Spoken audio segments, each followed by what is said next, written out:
It's always much easier to instantly overreact, especially after Sunday the 49ers just experienced. So, welcome to my new Tuesday weekly column or weekly video on Tuesdays if you're watching here on YouTube. Make sure you subscribe as well for a chance to win a signed Quan Alexander autographed jersey. Now let's get into it. Sunday in New Jersey at MetLife, it was a total disaster. Not necessarily in the win column, but more so with player health. It seems like players were dropping like flies at a point. If there's one silver lining amongst the injuries, the offense appears they can be a full go in just a couple of weeks. Perhaps the return of Jimmy Garoppolo and his ankle, George Kittle's knee, Raheem Mostert's knee, and Deebo Samuel's foot, as all can come back to play as early as Week 4 when they host the underwhelming 0-2 Philadelphia Eagles. But with the young beast, Nick Bosa, there's no way this 49ers team can go back to the Super Bowl, right? The season's definitely over now. Hold your horses. While there's no replacing a Bosa, the season is not over by any means.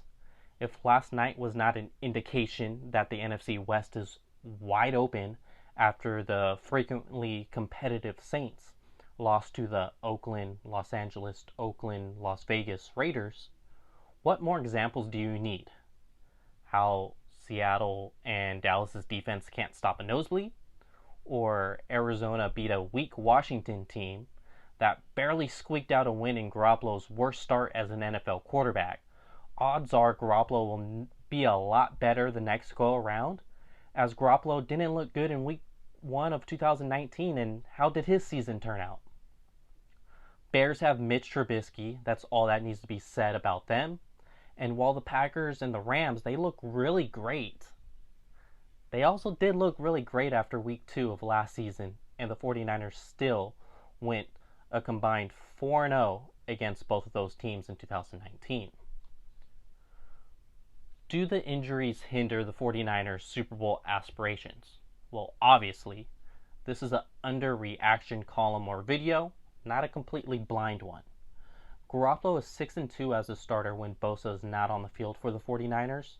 The last game Garoppolo started without Bosa, George Kittle didn't have a 1,000-yard season under his belt, or didn't even have his name mentioned as being one of the NFL's top tight ends in the league. Raheem Mostert was only a gunner on special teams. Deebo Samuel was still in college, and the 49ers' number 2 tight end was Garrett Selleck instead of Jordan Reed.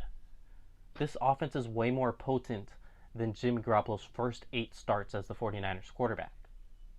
Okay, great point, Leo. What about the defense? This is the side of the ball where Bosa will be missed the most, deeply, obviously. Go back to 2018 once again, because that's the last game defensive coordinator Robert Saleh didn't have Bosa. Well, during Week 3 of 2018, which I say Week 3 because we're going into Week 3 of 2020. So Week 3 of 2018, Saleh was forced to start Jimmy Ward at right cornerback. Not free safety, cornerback, where he hasn't been good in his career. Adrian Colbert at free safety, no longer with the team. Antoine Exum at strong safety, no longer with the team. Earl Mitchell at nose tackle, no longer with the team. Solomon Thomas out on the edge, which we all know he's a better inside player than an edge player. Reuben Foster, weak side linebacker, no longer with the team. Malcolm Smith, strong side linebacker, no longer with the team. Despite all the injuries, the 2020 49ers have an upgrade at all 7 of those positions I listed above. Then mix in Fred Warner playing at an all-pro level compared to a rookie in his 3rd NFL game, and a much improved Eric Armstead opposed to the 2018 version of himself. For anyone saying they are back to the 2018 defense with Bosa, without Bosa, they are insanely wrong.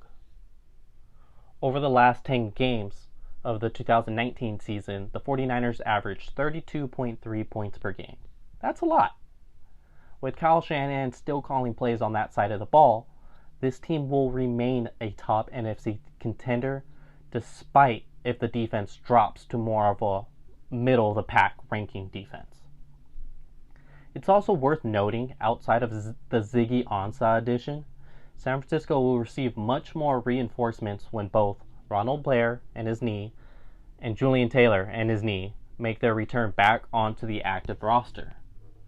The next 3 games, San Francisco should be the obvious favorites, even if Nick Mullins is forced to start against the Giants on back-to-back weeks at that dreaded MetLife Stadium.